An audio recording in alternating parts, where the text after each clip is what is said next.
যে জুবিনৰ ন্যায় কেতিয়া দিব মুখ্যমন্ত্ৰী ডাঙৰীয়া? জুবিন গাৰ্গৰ ন্যায়ৰ ইছ্যু ডাইভাৰ্ট নহয়। 17 তাৰিখে আমি দিমেই চাৰ্জশ্বিট। সেইটো ইছ্যুটো মোৰ কাৰণে ক্ল'জ ইছ্যু। মানে সি মোক আঁকোৱালি ধৰিছিলে, তাৰ গাটো কঁপি আছিল খুব, আৰু অলপমান গাটো গৰম হৈ আছিল। মই ভাবিছোঁ তাৰ গাটো ভাল নহয়। এইখিনিয়ে মই নাজানো ছিংগাপুৰ যাব।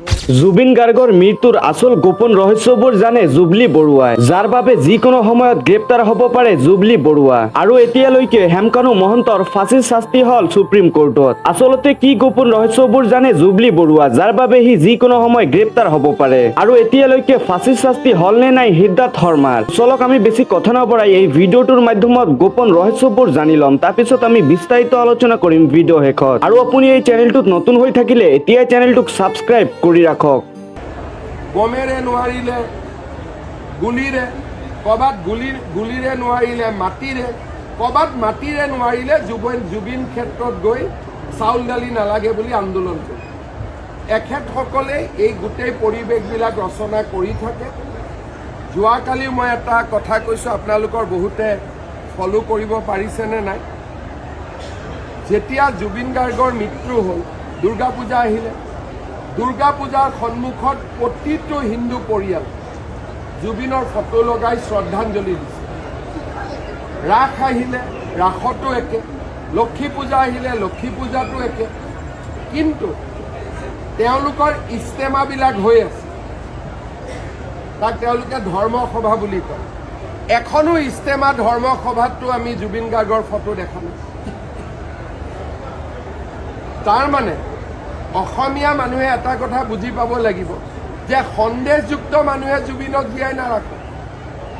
জুবিনক অসমীয়াইহে জীয়াই ৰাখিব লাগিব। চাউল দালি নালাগে বুলি কোৱা মানুহে জুবিনক জীয়াই নাৰাখে।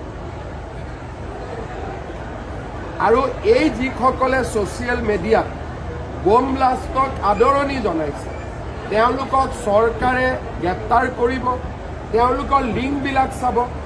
কাৰোবাৰ যদি লিংক বাংলাদেশৰ লগত পাওঁ বা অসমৰ বাহিৰৰ কোনোবা এনেকুৱা ধৰণৰ ব্যক্তিৰ লগত পাওঁ, তেতিয়াহ'লেতো আমি আৰু টাফ একশ্যন ল'ম।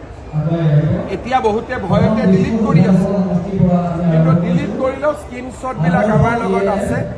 আৰু আমি এইটো ক্ষেত্ৰত যথেষ্ট কঠোৰ ব্যৱস্থা আমি হাতত ল'ম। 14 তাৰিখে ৰিজাল্ট দিব, গতিকে ৰিজাল্ট ভাল হ'ব বুলি ভাবিছোঁ। বাকী এক্সিট পোলেতো আৰু ৰিজাল্ট নিদিয়ে, ৰিজাল্ট মেচিনে দিব। গতিকে আমি 14 তাৰিখলৈকে অপেক্ষা কৰোঁ। আৰু আজি গোটেই দেশতে এনেকৈ বম ব্লাষ্টৰ পিছত গোটেই দেশতে এটা শোকৰ ছাঁ পৰিছে। অসমত আমি বহুত ডিফিকাল্ট ছিটুৱেশ্যনত আছোঁ। আমাৰ মাজত সোমাই যাব পাৰে আৰু যিকোনো কাম কৰিব পাৰে, কাৰণ ইয়াতে তেওঁলোকৰ পাৰ্চেণ্টেজ বহুত বেছি। গতিকে অসম বহু দিনলৈ সাৱধান হৈ থাকিব লাগিব। আৰু আমাৰ ইয়াত যেতিয়া হ'ব তেতিয়া ডাঙৰকৈয়ে হ'ব। এৰেষ্ট কৰিবৰ কাৰণে মই ইনষ্ট্ৰাকশ্যন দিছোঁ যে যাক এনেকুৱা ধৰণে সন্ত্ৰাসবাদীক সমৰ্থন কৰিছে তেওঁলোকক মই গ্ৰেপ্তাৰ কৰিবৰ কাৰণে নিৰ্দেশ দিছোঁ। তাৰ মাজত যদি কোনোবা নাবালক আছে বা কোনোবাই নাজানি কৰিছিলে, তেনেকুৱাও থাকে মানুহ, বা কোনোবাই কাৰোবাৰ মোবাইলটো লৈ বেলেগ এজনে নিজৰ মোবাইলৰ পৰা কৰোৱাই দিয়ে। গতিকে ধৰক মোৰ মোবাইল আছে, মোৰ মোবাইলটো লৈ কোনোবাই কৰি দিলে, গতিকে আমি কোনোবাজনক ধৰিব লাগিব। সেইকাৰণে আমি নিৰ্দোষীক নধৰোঁ, দোষীক আমি ধৰিমো, শাস্তি দিম। এইটোৰ ওপৰত ডন বস্কোৰ পৰা আৰম্ভ কৰি বহুকেইজন ব্যক্তিয়ে তাতে মাটি দখল কৰি আছে। চৰকাৰে ইতিমধ্যেই তাৰ প্ৰতিবেদন লৈ ডিচিক একশ্যন ল'ব নিৰ্দেশ দিছে।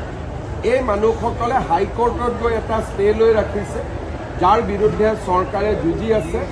আৰু মই আপোনালোকক এটাই ক'ব পাৰোঁ যে ডন বস্কোৰ মাটিৰ কথা আজি নহয়, তাত সেই মাটিৰ কাৰণে জৰ্জ বৰদলৈ আত্মহত্যা পৰ্যন্ত কৰিবলগীয়া হৈছিলে। তেতিয়াই আমি মুখ্য সচিব পৱন বৰঠাকুৰৰ নেতৃত্বত এখন কমিটি কৰি দিছিলোঁ। আৰু কমিটিখনে ডন বস্কো আৰু ওচৰৰ বহুবিলাক মাটি অবৈধ ঘোষণা কৰিছে। একশ্যন ল'ব আৰম্ভ কৰোঁতে তেওঁলোক হাইকোৰ্ট গ'ল, কিন্তু আমি হাইকোৰ্টতো কেছটো যুঁজি আছোঁ। যাৰ ওপৰত হাইকোৰ্ট কেছ নাই তেওঁলোকক আমি কৈছোঁ যে আপোনালোকে অসমতো এভিকশ্যনৰ কাৰণে ডিচিক অৰ্ডাৰ নালাগে, আমি অৰ্ডাৰ দি থোৱাই আছোঁ যে আপোনালোকে ইলিগেল দেখিলে ভাঙি দিয়ক। সেইটোত যোৱাকালিও আমি হোজাইটো ভাঙিছোঁ। গতিকে এভিকশ্যনৰ কাৰণে ডিচিক কাৰো অনুমতি নালাগে, চৰকাৰে তেওঁলোকক গ্ৰীণ ছিগনেল দি থৈ দিছে। যি টকা পইচা লাগে JCB তেলৰ খৰচ চৰকাৰৰ পৰা ল'ব লাগে আৰু ভাঙি যাব লাগে। ষ্টে অৰ্ডাৰ থাকিলেতো নোৱাৰি, কিন্তু হাইকোৰ্টত তাক যুঁজিবৰ কাৰণে আমি এডভোকেট জেনেৰেলক লগাওঁ। আৰু কালি যে দহিকটাত হৈছিল তাতো হাইকোৰ্ট কেছ আছিলে, হোজাইত হৈছে তাতো হাইকোৰ্ট কেছ আছিলে, কিন্তু কেছবিলাক আমি জিকিও আছোঁ। सर दिल्ली कांड में जो जिनको पकड़ा है वो सब एजुकेटेड लोग हैं, डॉक्टर हैं, उसके लिए भी सर ये देखिए अभी तक हमको ये सिखाया जाता था कि अगर लोग एडुकेटेड होगा एक्सट्रीमिज्म नहीं रहेगा, लेकिन आपने देखा कि एडुकेटेड होने से और डेंजरस हो जाते हैं और डॉक्टर बनने से और ज़्यादा डेंजरस हो जाते हैं। इसीलिए जो व्यक्ति का जो कलर है वो कलर कभी चेंज नहीं होता है। जो लोग वंदे मातरम नहीं गाते हैं वो लोग कभी भी भारतीय नहीं हो सकता है। अगर आप भारतीय नहीं हो सकता है कभी भी आप भारत माँ को माँ नहीं समझ सकते हैं। तो इसीलिए हमें निरंतर सतर्क रहना चाहिए। और ये जो बात हमें बताया गया था कि एडुकेशन होने से सब कुछ ठीक हो जाएगा, वो नहीं। एडुकेटेड होने से वो लोग और ज़्यादा बम बनाएगा। अगर मन में खोट है तो एडुकेटेड होने से भी वो लोग खराब काम ही करेगा। एडुकेटेड होने का गारंटी ये नहीं है कि वो अच्छा काम ही करेगा। और एक जो डॉक्टर अरेस्ट हुआ है वो तो खुल्लम खुल्ला लाभ जिहाद में भी इन्वॉल्व होकर रहा था। जब वो कॉलेज में पढ़ता था वो खुद ही बोलते थे कि हम हिंदू लड़कियों को फंसा के मुसलमान लड़का का साथ शादी करवा देता था और धर्म का परिवर्तन करवा लेता था। तो ऐसा उनका बयान भी है। तो इसीलिए हमें सतर्क रहना है। हम बहुत ज़्यादा अगर अपने आप को छोड़ देता हूँ नहीं कुछ नहीं होने वाला है तभी जाके कुछ होता है। पहलगाम से भी हमको सीखना चाहिए, दिल्ली से भी हमें सीखना चाहिए। আৰু অৱশেষত জুবলি বৰুৱাৰ মুখা খোল খালে। দেখিছেই নহয়, জুবলি বৰুৱাই জুবিনৰ যেতিয়া সেই মৃত্যু খবৰটো পাইছিলে তেতিয়াৰ পৰা হিয়ালি জিয়ালি কান্দোন নহয়নে? আপোনালোকে সকলোৱে দেখিছে আৰু ময়ো দেখিছোঁ। এতিয়া কিন্তু সেই জুবলি বৰুৱাই উল্টাখৰ মাৰি দিছে। উল্টাখৰ মাৰিলে কেনেকৈ? যেতিয়া নেকি তেওঁ কেঁচাইটিয়ে তলব কৰিছিলে আৰু সেইটো সময়তে জুবলিক সোধা হৈছিলে সিদ্ধাৰ্থৰ বিষয়ে আৰু যিখিনি জানে তেওঁ সেইখিনি কৈ গৈছিলে। আৰু শেষত তেওঁ এটা মানে কথা কৈ দিলে কি যে সিদ্ধাৰ্থ মোৰো মেনেজাৰ আছিলে, সিদ্ধাৰ্থই মোৰ লগত টকা পইচাৰ খেলি মেলি কৰা নাছিলে। আৰু তাতে আমাৰ কিছুমান মানুহৰ মানে জগৰ লাগিলে আৰু ভাবি ল'লে যে জুবলিয়ে জুবিনদাৰ হৈ কিয় মাত নেমাতিলে, সিদ্ধাৰ্থই হৈ মাত মাতিলে। আচলতে জুবলি সেইটো নাছিলে চাগৈ। মই কৈছোঁ দেই, মোৰ ভুলো হ'ব পাৰে, নাজানো, মানুহৰ মনততো মই সোমাই চোৱাগৈ নাই নহয় জানো। কিন্তু মোৰ যিটো মানে চিধা চিধি আৰু হেৰি কথা একে মানে সাধাৰণভাৱে চিন্তা কৰি পেলাই পোৱা কথা আপোনালোকে ভাবি চাবচোন। জুবলিক যেতিয়া সুধিছিলে আৰু তেওঁ কৈছিলে যে সিদ্ধাৰ্থই মোৰ লগত তেনেকুৱা মানে খেলিমেলি টকা পইচা খেলিমেলি কৰা নাছিলে, মোৰো মেনেজাৰ আছিল। কিন্তু এতিয়া কথা হ'ল কি, জুবিনক তেওঁ খেলিমেলি কৰিছে, টকা পইচাৰ কাৰণে তেওঁৰ লগত খেলিমেলি কৰিছে, বহুত টকা মাৰি দিছে বুলি ইতিমধ্যে হেৰি হৈছে মানে প্ৰমাণ পাইছে। কিন্তু জুবলিৰ ক্ষেত্ৰত হয়তো আপোনালোকে ভবাৰ দৰে জুবলিয়ে ক'লে বুলিয়ে যে তেওঁ জুবিনৰ প্ৰতি মৰম চেনেহ নাই বা জুবিনে ন্যায় পোৱাটো নিবিচাৰে তেনেকুৱা কোনো কথা নাই। এতিয়া কথাটো হ'ল কি, হয়তো জুবলিৰ লগত সেইটো সুবিধা নাপালে সিদ্ধাৰ্থই, আৰু তেওঁ লগত থকা চাগে জুবলিৰ লগত যিখিনি বাদ্যযন্ত্ৰী আছিলে সেইসকলে হয়তো সিদ্ধাৰ্থক সেইটো সুবিধা নিদিলে। আৰু যাৰ নেকি হেৰিৰ কাৰণে সুবিধাৰ কাৰণে জুবিন গাৰ্গৰ পৰা কোটি কোটি টকা মাৰিবলৈ তেওঁ সক্ষম হৈছিলে। আৰু আপোনালোকে নাভাবিব যে অকল সিদ্ধাৰ্থইহে জুবিনৰ পৰা লুটি পুটি খাইছে। তেওঁৰ লগত থকা সাংগু পাংগুখিনিও কিন্তু তেওঁৰ লগত থকা যিখিনি বাদ্যযন্ত্ৰী তেওঁলোকৰ পৰাও কিন্তু সাহস পাই ইফালে সিদ্ধাৰ্থই টকা পইচা মাৰিছিলে। মোৰ কথাটো যদি মিছা তেন্তে হ'লে আপোনালোকে মোক কমেণ্ট কৰিব পাৰে, তাত মই বেয়া নাপাওঁ। আৰু জুবলিৰ সহপাঠী হেৰিখিনিয়ে সহযোগীসকলে সেইটো সুবিধা দিয়া নাই কাৰণে জুবলিৰ পৰা সেইখিনি মাৰিবলৈ নাপালে, মোৰ মনে সেইটো কয়। আৰু সেইকাৰণে জুবলিৰ পৰা মৰা নাছিল, আৰু জুবলিয়ে যিটো হয় সেইটো কৈ দিছে, নহয় জানো? শত্ৰু হ'লেও কিছুমান কথা সঁচাটো ক'ব লাগিব। যদি কয় জুবলিয়ে বোলে মোৰ পৰাও মাৰিছিলে, যদি মৰাই নাই জুবলিয়ে যদি মাৰিছে বুলি কয়, তেতিয়া আকৌ তদন্ত কৰি মেলি জুবলি মিছা হ'বনে নহয়? কাৰণ সেইকাৰণে কৈছোঁ জুবলিয়ে যিটো হয় সেইটো কৈ দিছে, আৰু তাৰ মাজতো যদি মই ভবাৰ ধৰণে যদি তেওঁ মিছা কথা কৈছে সেইটো তাত ক'বলৈ নাযাওঁ। আৰু সেইকাৰণে বহুত মানুহে জুবলিক লৈ কিছুমান মানে চৰ্চা কৰিছে, কিন্তু সেইটোও নহয় ন। জুবলিয়ে ক'লে বুলিয়ে যে বোলে সিদ্ধাৰ্থই মোৰ টকা মৰা নাই সেই বুলি ক'লে বুলিয়ে যে জুবলি বেয়া হৈ যাব সেইটো কেতিয়াও হ'ব নোৱাৰে। কাৰণ আপোনালোকে গমেই পায় এনি টাইম আগতে জুবিনৰ সহপাঠী আছিলে জুবলিয়ে, নহয়নে? আৰু আমি মনতে কিবা এটা ভাবিছিলোঁ যে হয়ো, কিন্তু এইটো অপ্ৰিয় হ'লেও ক'ব লাগিব কিছু কথা, কিন্তু এতিয়া মই এইটো কথা থমাই থওঁ, মানে কৈ নিদিওঁ আপোনালোকক, নকওঁ, এইবিলাক ক'বলগীয়া কথাও নহয়, যিহেতু তেওঁ এতিয়া ঘৰ সংসাৰ কৰি আছে, নহয় জানো? গতিকে জুবলিক বেয়া বুলি ক'ব নোৱাৰোঁ মোৰ ফালৰ পৰা দেই।